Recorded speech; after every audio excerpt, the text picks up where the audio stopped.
Media Essential Workers, thank you for joining us today. We have a very exciting opportunity to really address the slate that we're putting forward for Nabet Local 41 leadership for Media Essential Workers.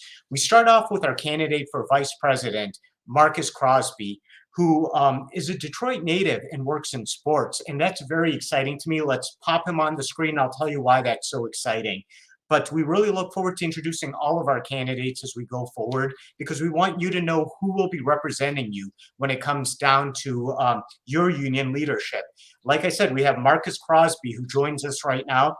One thing I've got to say is this, simultaneous to this, Olympics are being brought on. We're also in the process of having our members set up to bring you the Super Bowl tonight.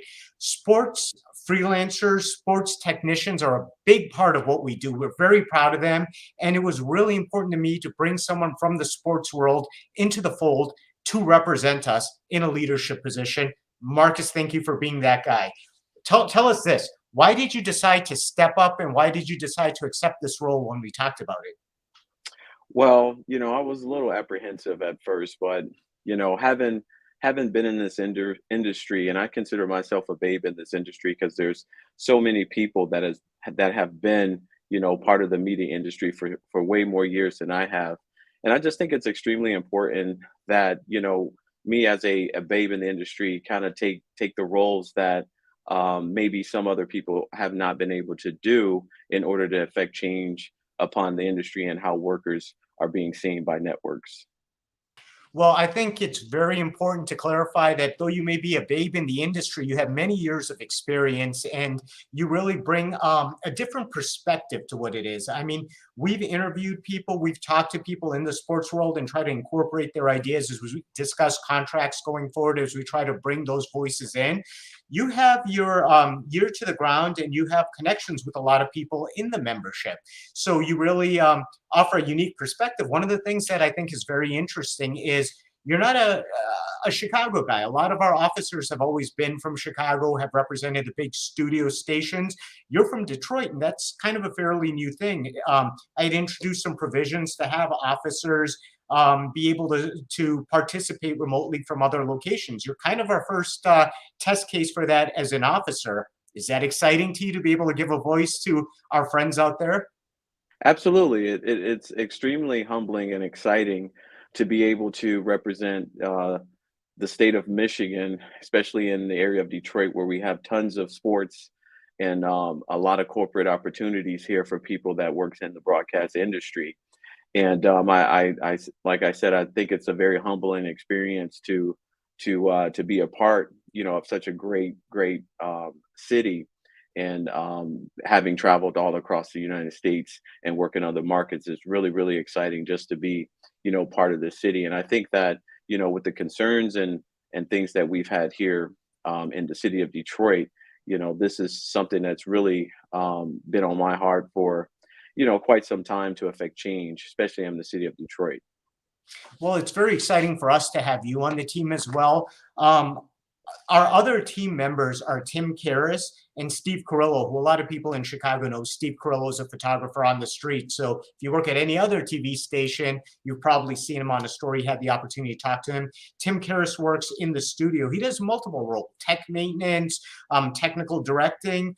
Tell us a little about your experience. I know you do some technical directing as well, which kind of gives you a good perspective of how to bring a lot of different elements and make for one cohesive, unified product. How do you think this is going to serve you in your role in union leadership? Well, I started off, in 2006 as an intern in the city of Detroit and working for Comcast Local.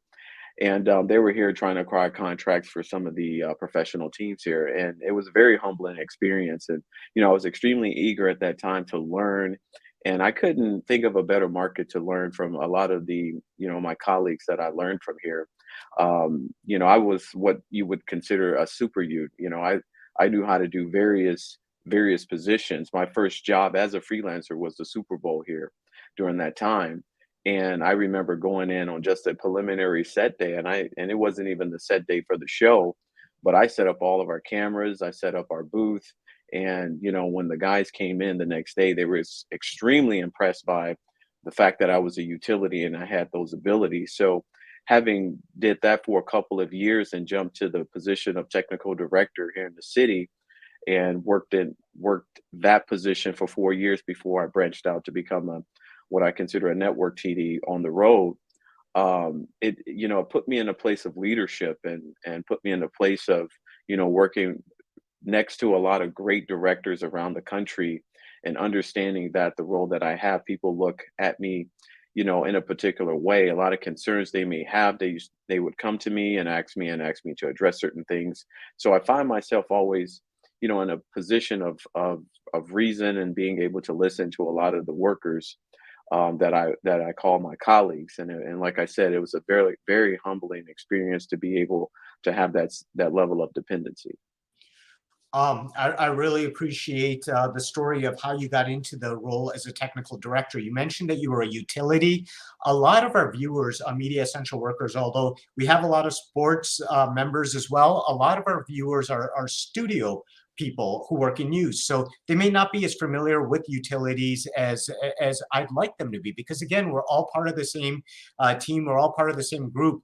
Utilities are some of the hardest working people I know. They're the people who set up everything, do the wiring, do basically whatever they need to do to make sure that this show is done exceptionally well, that the show is done to the level that it needs to be. And some of the most approachable people I have ever met, they face challenges too. They face, vendors which don't pay them the rates that they need to, third-party vendors, all sorts of situations. And we hope to kind of empower changing some of that as we go forward, because utilities, I mean, you have my buddy Sven Brogan, you have my buddy John Janke in Indianapolis. There's just so many cool people. And that kind of brings me to my next question, which is, tell us a little about the similarities with freelancers in sports all across the country. I mean, we have people covering sports in Nabet Local 41, in Texas, in Minneapolis, in Minnesota, in Minneapolis, Indianapolis, Indiana, Michigan, everywhere. We face similar challenges. Tell us a little about some of those challenges and how you hope to give a voice, not just to Michigan freelancers, but really to the issues we all face. Well, I did start off with the statement of me starting as a utility, and I feel like, a utility is a very underrated position. Like I always say, in a position, just, around my friends and family, hey, the show doesn't go on unless I'm there type of thing. But it really starts from outside the truck, having the set days prior to me even having to show up to a set day of, having the utilities go in and run all the cables and run them from the IO to the truck and running cables inside the stadium. Like, that's a lot of hard work. It's really a lot of backbreaking work. And it's a very underrated position. And in my opinion, while being a utilities, I was extremely ambitious about learning, because it's the best position that you can be in to learn. I started outside the truck. I would run cables with the video engineer. And then once that was done, I would help the A2s. And then after I did that, I would just go stand around in production. And then eventually somebody said, well, you want to learn how to become a TD? And I was like, sure. I had no aspirations one way or another to try it, but it was just like somebody offered me an opportunity. And so I look at that and I say, utilities is it's a really, really, it's a lot of back-breaking work, but it's a lot of, it's an underrated position, but it's really how a show gets started. It's the groundwork for any production. And so anywhere across the country, it's the same, whether you live in California, which I lived for 3 years, or here in the city of Detroit. It's a very, very underrated position, but it's essential to any production. Absolutely. I mean, I could not have said it better myself. The utilities are really the guys who make sure that the show goes on, who make sure it goes on without a hitch. But again, every single role in what we do, every single role in what our members do is vitally important to put on these productions. People worked in situations with the pandemic in the news. A lot of our people in sports were put in a position where a lot of their work was taken away. You can review some of our videos. We've talked about that. We've talked about coming out of that, how they worked in a bubble, something that took a lot of psychological tolls on a lot of people, but they did it because it's something that's important. It's their job. It's what they know best. And this is just the kind of people that we represent and that we want to give a voice to. Marcus, I want to take a step back. We talked about a lot of the technicalities, but I kind of want to paint you as a person. Have you kind of share some of like a few stories that you have covered or that you have done in sports production, which were really kind of interesting, meaningful for you? Just tell us who you are. Tell the members like who you are as a person. If we were to sit down at a bar, what you tell them? I always I have a picture in my home. It's a collage picture of my very first production that I mentioned here, which was the Super Bowl back in 2006. And the reason why I created this was because it meant a lot to me because, being a college student, I had a very hard time, just getting through school as most people do being students and, not necessarily having all the support that's needed from a financial standpoint. But I moved from Birmingham, Alabama up to Detroit, Michigan, and, trying to play football at Eastern Michigan and trying to hold a full-time job, things were extremely tough, and one thing that I learned by playing sports is that you finish, you run through the line, you don't quit. And that's something that I pride myself upon. And that's something that I never did was quit. And I worked my way, to the point where I got to a place where I was just like, I don't know what to do. So I started praying, I started praying. And when I did that, I got direction and production was never, on my mind. Growing up in Birmingham, Alabama, there's no professional teams. We have Auburn and we have Alabama, and that's it. And so our idea of TV was getting on the news for 20 seconds, at the end of a game, who made the highlight. That was my idea of broadcasting. And so when I got to Michigan, I did some prayer and the direction led me to go into production. And so, that's how I got into this industry. And I want people to look at me and my testimony. It's like no matter what you go through, no matter what the circumstances are, what adversities that you come upon, they can look at me and say, "Hey, he's not a quitter. He's a hard worker. He believes in whatever he believes in, and he's willing to work hard for himself and others." And that's something I've always prided myself on. Well, that's fantastic. I just want to ask you, what does your week entail? Like, typically in your line of work, what sports are you covering? Where are you going? Just kind of give us a brief synopsis of what a day in the life of a sports freelancer is. It varies during the time of season. Obviously, being in sports, you have the fall through the winter for football, and then after, shortly after that, you have basketball. And my life has definitely changed throughout the years due to just growing in the industry, and that growth has taken me all over the United States and some places out of the country. And weekend for me is, I leave, well, it used to be just weekends, but now it's weeks, so I'll leave on a Monday, hit the airport, travel, pretty much all day. And then, I got a set day, and then I'm broadcasting for the full week. And then I'll leave and go home and then back on the road again on a Tuesday. And so it's a very, very busy life. And but I love what I do. It doesn't feel like work. And when people say, "What do you do?" I say, "Well, it's like playing a video game." And I was at an arcade last night pushing buttons, and it was like, "How can you push the buttons over?" I'm a button pusher. That's what I do for a living. And so, and that's a weekend for me, and it's exciting because I'm always at a different event. I get to see some of the best professionals in their profession all across the country, and do what they do and do what they love, and I see it at the highest level. And it's nothing, people are like, "You must be a big sports fan." I'm like, well, not necessarily, but I enjoy the art of what they do.